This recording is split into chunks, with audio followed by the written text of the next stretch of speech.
La coopérative se définit comme étant une association autonome de personnes volontairement réunies pour satisfaire leurs aspirations et besoins économiques, sociaux et culturels communs au moyen d'une entreprise dont la propriété est collective, où le pouvoir est exercé démocratiquement. Elle permet à des individus de se regrouper et de réunir leurs moyens afin d'atteindre un objectif commun qui leur serait difficile d'atteindre individuellement. Moi, je pense que quelqu'un qui se met au devant d'une coopérative doit tout d'abord avoir le sens du partage, se préoccuper de son groupe parce que c'est lui la tête en fait du groupe.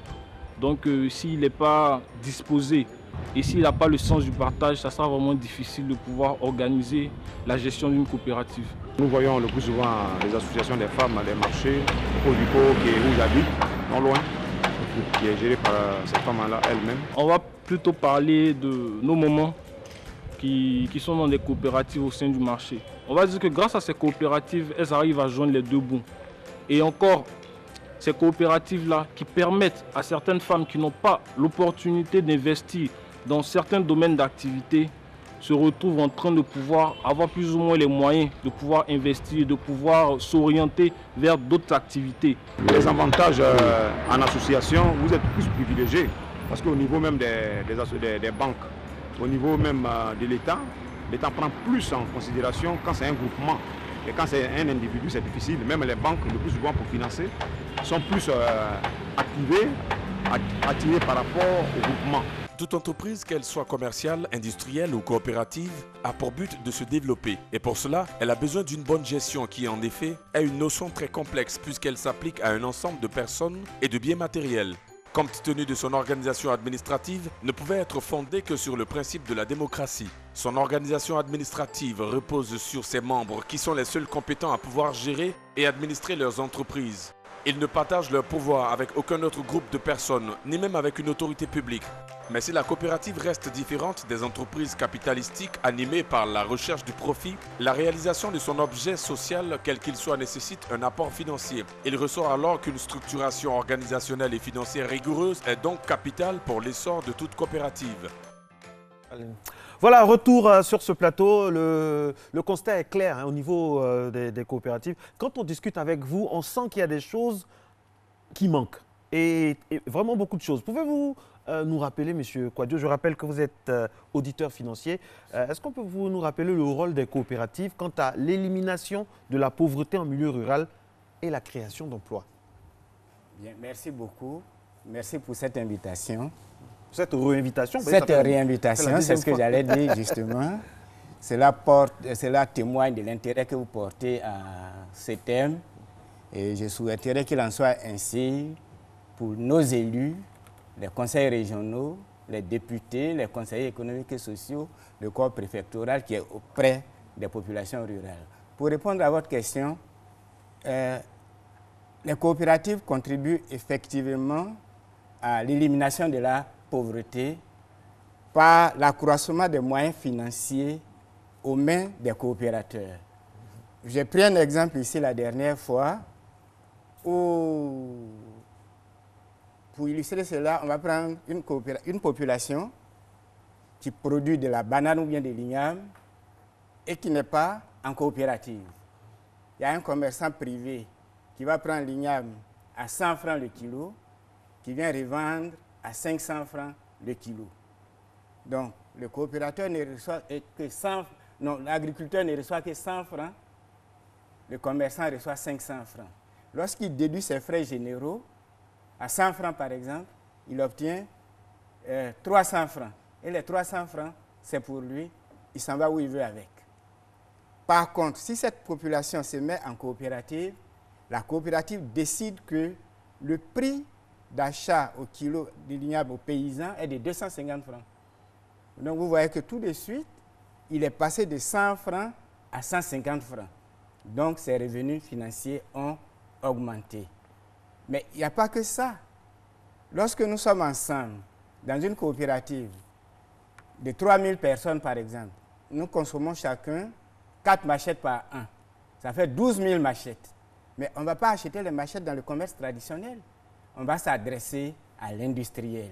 Et cette fois-ci, c'est les directeurs commerciaux de ces entreprises-là qui vont courir derrière la coopérative.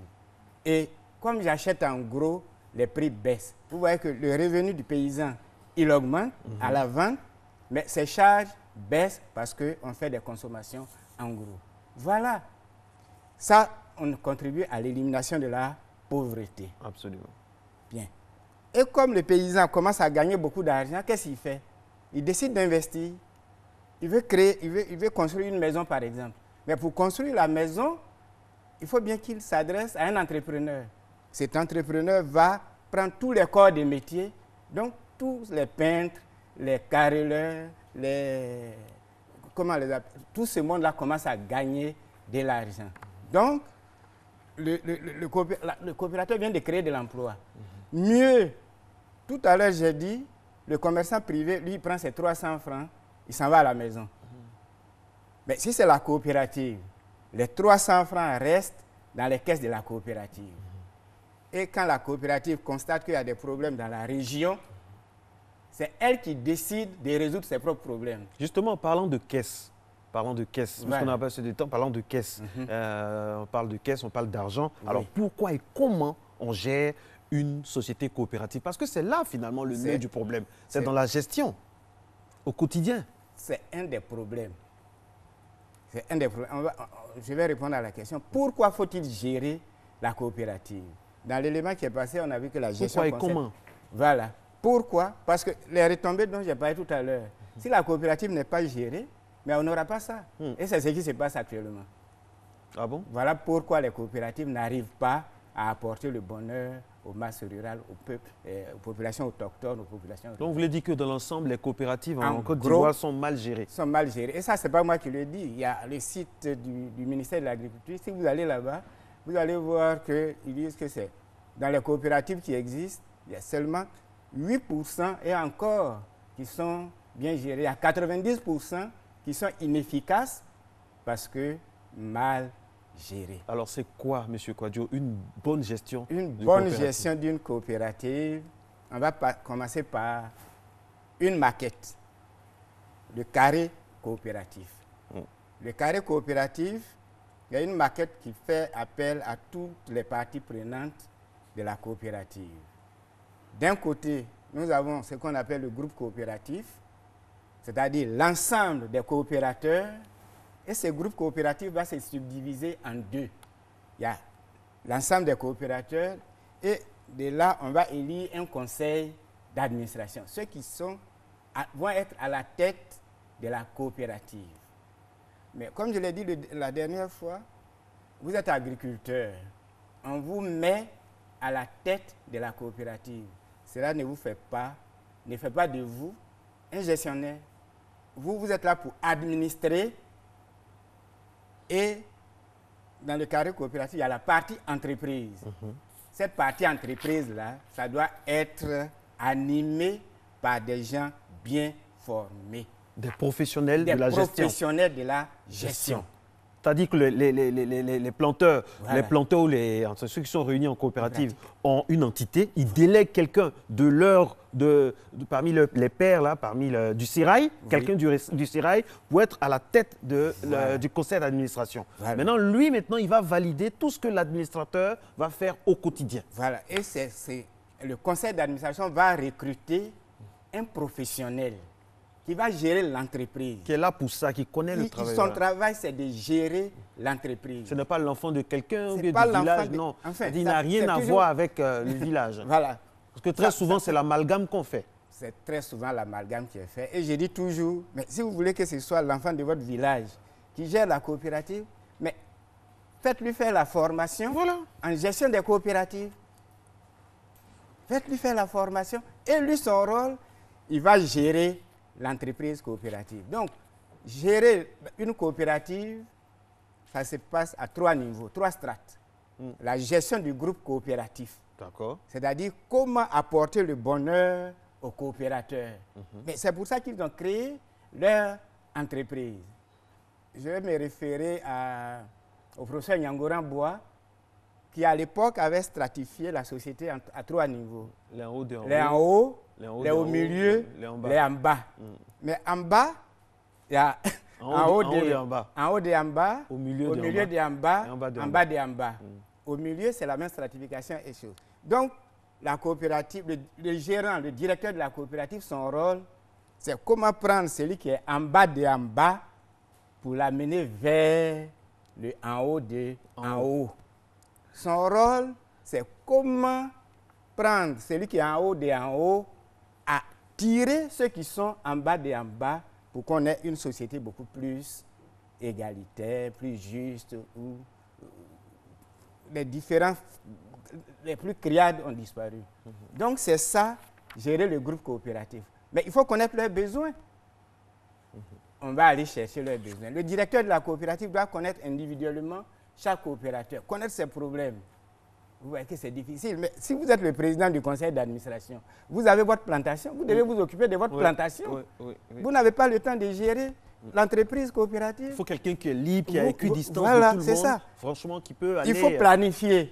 Dans la planification, il y a la planification stratégique. C'est-à-dire, imaginer le futur des coopérateurs.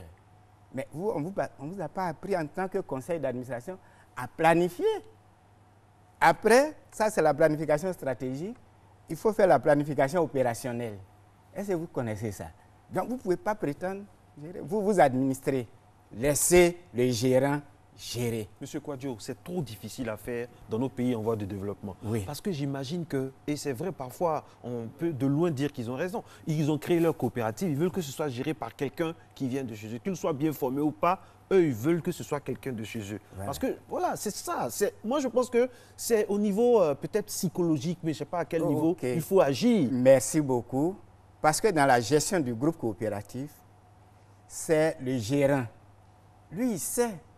Il va enseigner, il va former, il va éduquer les coopérateurs sur les principes coopératifs, sur les valeurs coopératives, comment maintenir la cohésion du groupe. Comment faire accepter aux gens que même si c'est une coopérative de votre village, le gestionnaire peut ne pas être de votre village. Vous pouvez ne le connaître ni d'Adam ni d'Ève, mais il peut faire votre bien. Ça, c'est pas, c'est un combat. Oui, mais, M. Govoy, moi je suis surpris. On me dit qu'en Afrique, c'est la solidarité. Normalement. Donc, ça devait couler des sources. Mais on constate que ça ne coule pas des sources. Quand il y a une affaire d'argent, la solidarité devient S minuscule. Hein. Oui. Quand il y a une affaire d'argent, le S de solidarité devient malheureusement, les gens ne voient que l'argent. C'est ça. Le gestionnaire, le directeur, vous le payez pour quoi? Vous le payez pour qu'il aille chercher les marchés porteurs pour vous. Absolument. Vous le payez pour qu'il fasse baisser vos charges. C'est de ça qu'il s'agit. Donc, il faut prendre quelqu'un qui a été formé. Et je vous assure que l'UFR des sciences économiques à Abidjan forme des maîtrises en management des organisations à qui on enseigne la gestion des coopératives. Donc, les coopératives ont où aller chercher leurs gestionnaires. Mieux, je leur dis, si vous venez, vous voulez un baoulé, je vais vous donner un baoulé, vous allez partir avec lui. Vous voulez un goula, je vais donner un goula, vous allez partir avec lui. Parce que les jeunes gens qu'on forme ici, ce n'est pas par ethnie ou bien on prend une masse, l'université les recrute et puis on les forme. On les met à la disposition des gens. C'est de ça qu'il s'agit. Parce que, comme vous l'avez dit, il faut voir loin. Demain, il faut aller au-delà. La coopérative peut jouer un rôle encore plus grand que ça. Moi, j'ai vu un documentaire, quand je préparais l'émission avec vous, on a vu un documentaire en Indonésie où la coopérative a un hélicoptère. Mais vraiment, c'est un autre niveau. Hein, où un hélicoptère, où la coopérative a des drones pour surveiller un peu la météo par rapport aux plantations. Absolument. Ça me fait passer. On a parlé de la gestion du groupe coopératif. On a parlé de la gestion de l'entreprise coopérative. Donc, le troisième niveau, c'est la gestion des services d'appui aux coopérateurs. Nous allons prendre l'exemple d'une coopérative agricole. En dehors des problèmes de terrain que le directeur ne peut pas résoudre, mais les problèmes de planting, c'est lui. Le paysan, il a besoin de quoi? Il a besoin de semences, il a besoin d'engrais, il a besoin de machettes, il a besoin de tout ça. Mais il ne sait pas. Vous allez partir dans certains villages, je vous assure, il y a des gens qui empruntent une machette à leurs voisins pour aller au champ. Il y a des gens qui empruntent une paire de bottes pour aller au champ. Comme toi, tu n'es pas allé au champ aujourd'hui, est-ce que tu peux me donner ta machette? C'est grave. Donc, le directeur, lui, il sait ça. Donc, il va s'adresser à une maison qui produit des machettes, qui produit des limes, qui produit des bottes, qui produit de l'engrais, qui produit tout ça. Il va arranger ça. Et on lui a appris ça à l'école. Comment traiter avec les gens. Et peut-être que le directeur commercial de l'autre côté, il a fait l'école avec lui. Peut-être que le banquier a fait l'école avec lui. Donc, ça arrange les choses. C'est que toi, président du conseil d'administration, tu ne connais pas. Mais une fois que vous avez fini ça, il y a la récolte, il y a les problèmes de main-d'œuvre. Mais lui, on lui a appris comment résoudre le problème de main-d'œuvre. Quand vous avez récolté, il ne faut pas que le produit reste dans la plantation. Il faut collecter, regrouper, transporter jusqu'au magasin de la coopérative. Mais les problèmes de camions, les problèmes de logistique, les problèmes de ceci, mais on lui a appris à faire ça. Et puis comment vendre, on lui a appris à faire ça. Et une fois qu'il a vendu, comment les payer? C'est-à-dire qu'aujourd'hui, vous voyez, on nous apprend que dans les zones où les gens sont très pauvres, il faut payer cash avant de prendre le produit. Parce que si vous ne payez pas cash, le pisteur, il est à côté. Il est aux alentours. Il est aux alentours, il guette. Là. Donc, dès que vous ne pouvez pas payer, mais le planteur, il a besoin d'argent pour scolariser son enfant. Il a besoin d'argent pour acheter du sel. Il a besoin du cash pour acheter du savon. Mais si vous ne lui donnez pas, son produit est là, qu'est-ce qu'il fait? Même si quelqu'un vient dire, bon, ton ignoble, il y a la coopérative qui vient acheter ça à 250. Mais moi, j'ai 75 francs. Je te donne ça. Le paysan, il dit quoi? Il dit, bon, prends. De toute façon, le ignoble, là, c'est pour moi. Prends. Et puis, bon, voilà. On entretient la pauvreté. Donc, gérer la coopérative, c'est gérer le groupe coopératif. Gérer le groupe coopératif, vous voyez, parfois on me dit, oui, mais le directeur, il fait ce qu'il veut. Mais le directeur ne doit pas faire ce qu'il veut. Les conseils d'administration doivent se tenir. On prévoit 12 conseils d'administration. Les 12 conseils d'administration doivent se tenir. Au moins un par mois. Au moins un par mois. Comme ça, le directeur il vous informe de la marche de votre entreprise. Et vous lui donnez des directives pour corriger. Et puis c'est un moment aussi de recréation, de se retrouver, voilà, de se connaître, de développer le sentiment d'appartenance au groupe. C'est ça. Mais vous, conseil d'administration, vous devez organiser les assemblées générales. Le droit de parole des coopérateurs, l'obligation d'explication du président du conseil d'administration et de son directeur. Le coopérateur va poser toutes les questions possibles. Mais si vous laissez le gérant tout seul, il va gérer ça comme son entreprise. Et c'est là qu'il va avoir des détournements de fonds. M. Kadiou, parfois quand je vous écoute, quand je vous entends parler, je me dis, voici un monsieur qui a de bonnes idées, oui, qui a vraiment de bonnes idées, mais est-ce qu'on vous écoute? Parce que moi, ce que vous dites là, vous donnez de l'ambition aux coopératives, et c'est ce qu'il faut, parce que demain, on rêve de coopératives qui vont, par exemple, discuter avec des partenaires américains, discuter un peu sur la mécanisation de l'agriculture. Exactement. Mais nous, on est encore au niveau où on doit prêter des bottes, des machettes. Voilà. Vraiment, le chemin est encore long. Hein? Le chemin est encore long. Voilà pourquoi je voulais profiter de votre plateau. Profitez, allez-y, profitez. Pour dire aux décideurs. Tout à l'heure, j'ai suivi l'émission où le monsieur disait les jeunes peuvent rester en Côte d'Ivoire dans l'agriculture. Mais il faut les organiser. Il faut les soutenir. Et voilà pourquoi l'ONU dit... Est-ce que les jeunes d'aujourd'hui sont patients? Les jeunes d'aujourd'hui... Est-ce qu'ils sont patients? Est-ce qu'on leur a enseigné la patience? Bon, ça c'est une question aussi. Donc le rôle de la coopérative, c'est d'enseigner la patience aux jeunes. C'est d'enseigner la responsabilité aux jeunes. Parce que dans nos États, je le regrette, nous pensons que c'est l'État qui doit donner l'argent à tout le monde. Tous les matins, on se lève. Oui, l'État n'a pas fait ceci, l'État n'a pas fait ça, l'État n'a pas fait ça. L'État a un dos large. Hein. Mais c'est comme enseigner à moi, c'est que c'est les populations qui travaillent pour donner de l'argent à l'État sous forme d'impôts, pour que l'État puisse tenir son rôle régalien. Bon, ça, il faut qu'on l'enseigne à la population. Il faut qu'on éduque la population dans ce sens-là. Sinon, on aura toujours des difficultés. Il faut avoir l'esprit coopératif. Il faut avoir l'esprit coopératif. Et ça s'enseigne. Ça s'enseigne. Où on apprend aux gens, aux coopérateurs, les principes coopératifs. Où on apprend aux coopérateurs les valeurs d'une coopérative, la responsabilité.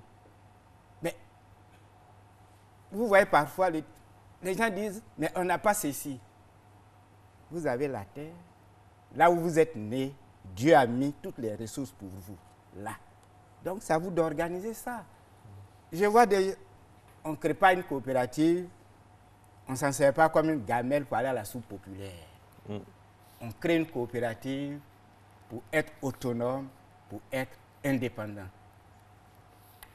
Vous voyez? C'est ça, c'est de ça qu'il s'agit. Et je suis parfaitement d'accord avec vous. Mais il faut une éducation des masses. Il faut les éduquer. Il faut les éduquer. Donc, j'en appelle aux élus des conseils généraux, des conseils régionaux. Ils ont un instrument de développement de leur terroir. Il faut que tout le monde connaisse cet instrument-là. Les députés qui sont auprès des populations, les députés à qui les populations demandent de l'argent tous les jours. Bon, les députés, moi je n'ai jamais été député, mais je ne sais pas s'ils gagnent beaucoup d'argent. Mais quand vous avez été élu par 10 000 personnes, moi non plus. Que tout le monde, pour les funérailles, pour les baptêmes, pour ceci, on vous demande de l'argent. Parfois, moi-même, je me demande bien pourquoi les gens s'en vont être députés. Vous comprenez? Peut-être qu'il y a des avantages qu'on ne voit pas. Ouais, peut-être. Qu'on ne voit pas. Parce que, bon. Mais moi, j'en connais qui m'ont dit, Kouadio, j'aurais préféré ne pas être député. Mais il se représente toujours. Non, il ne s'est pas représenté. Ah, d'accord. non, alors, M. Kouadio, oui. Vraiment merci. C'est dommage, ça passe tellement vite. Quand on vous reçoit, il est déjà 26, mais ça ne va pas nous empêcher de faire un petit récapitulatif. Hein. On s'associe, on veut créer une coopérative. Oui. Il y a une assemblée générale qui va élire un conseil d'administration. Le conseil d'administration va recruter un gérant. C'est un professionnel de la gestion, pas forcément un enfant du village ou bien quelqu'un qui est de la même ethnie. Maintenant, si vous voulez forcément ça, il faut l'amener se former. Très important. Le gérant fait recruter un personnel qualifié qui s'occupe vraiment à plein temps de la coopérative. Le personnel qualifié. Lui, le directeur, il ne peut pas tout faire. Mais il faut un directeur financier. Des commerciaux. Il faut un directeur commercial. On ne peut pas être une coopérative agricole sans un département, sans une direction agricole qui va conseiller les agriculteurs sur l'épandage d'engrais, sur les distances à tenir. Mais il faut quelqu'un qui est à votre disposition, que vous payez. Comme ça, vous le surveillez vous-même. Je voulais rassurer les présidents des conseils d'administration. C'est eux qui recrutent. C'est eux qui disent aux gérants ce qu'ils doivent faire. Mais concernant la signature, il faut qu'ils acceptent aussi. Voilà, à côté la de leur signature sur le compte de banque. Le compte de banque, il faut que... C'est le président, plus le gérant, plus le trésorier, les trois à la fois. Mais auparavant... Parce que c'est là, c'est dans cette partie-là. Expliquez bien. Parce que c'est la partie où il y a l'argent, là. C'est là que les choses commencent à se... Il faut que le président du conseil d'administration soit assez vraiment cool pour accepter que... Parce que quand on dit que c'est lui le chef, pour lui, il est le chef, même sur le chèque. Hein, il peut signer seul et l'argent va sortir. Non, il faut qu'il puisse savoir qu'il signe le chèque. Il y a le directeur et le trésorier. Triple signature. Mais avant même de signer le chèque, lorsqu'on établit les budgets, tous les coopérateurs savent les dépenses qu'on va faire. Vous voyez? Donc après, ils peuvent contrôler. C'est-à-dire quand on faisait les prévisions, on a dit on va faire telle dépense, on va faire telle dépense, on va faire telle dépense. Donc vous pouvez signer les chèques à 3, mais après il faut rendre compte aux coopérateurs. Quand on s'est réunis, on a dit qu'on allait acheter ça. On est allé acheter. Et nos parents au village ont des enfants, si par exemple ils ne sont pas allés à l'école, ils ont toujours des enfants pour leur expliquer à la maison ce qui s'est passé. Il y a toujours, absolument, il y a toujours, ou du moins le directeur en question se fera fort d'expliquer cela. Il bâtit un programme. Voilà, pour expliquer, passer de coopérateur en coopérateur, pour lui expliquer cela. Voilà. Ça fait partie de ses... C'est son travail. Ça fait partie de sa charge. C'est de ça qu'il s'agit. Alors, en définitive, est-ce que vous avez espoir pour les coopératives? Parce que vous avez dit qu'on a pratiquement 8%. Il y a combien de coopératives en Côte d'Ivoire? On avait dit ça la dernière fois. On a à peu près, dans chaque village, 2 ou 3 coopératives. Donc, on doit tourner autour de 20 000 coopératives. Ce qui est une aberration. D'accord. Et vous avez foi? J'ai foi parce que... coopératif dans notre pays? Oui, parce que les coopératives contribuent à l'élimination de la pauvreté. À votre avis, avant de terminer, dans 150 à 200 ans, à quoi pourrait ressembler, par exemple, une coopérative ivoirienne? Pourvu que la gestion soit assurée, les coopératives seront comme les coopératives en Indonésie, en Éthiopie, qui achètent des hélicoptères, qui achètent des drones, qui bâtissent des grosses maisons. Les coopératives seront comme au Canada. C'est sur cette note pleine d'espoir qu'on va terminer cette émission. On espère en tout cas que vous nous avez regardé partout en Côte d'Ivoire et dans le monde entier. Et vraiment, on espère souhaiter un bon courage à toutes ces coopératives, à tous ceux qui gèrent ces coopératives, à tous ces soldats de l'économie de Côte d'Ivoire. Parce qu'on ne le dira jamais assez, le succès de ce pays repose sur l'agriculture. Et bien moi, je dis il devait reposer sur les agriculteurs. Merci à vous, monsieur Kouadio. Et puis, excellent lundi de Pentecôte à toutes et à tous. Merci d'être restés en notre compagnie. On se retrouve toujours avec le même plaisir demain. Réalisation pour votre confort visuel, bien sûr. Soro, félicité. Et puis, au niveau de la rédaction en chef, Kadi Fadiga. À demain, Inch'Allah. Audio Jungle.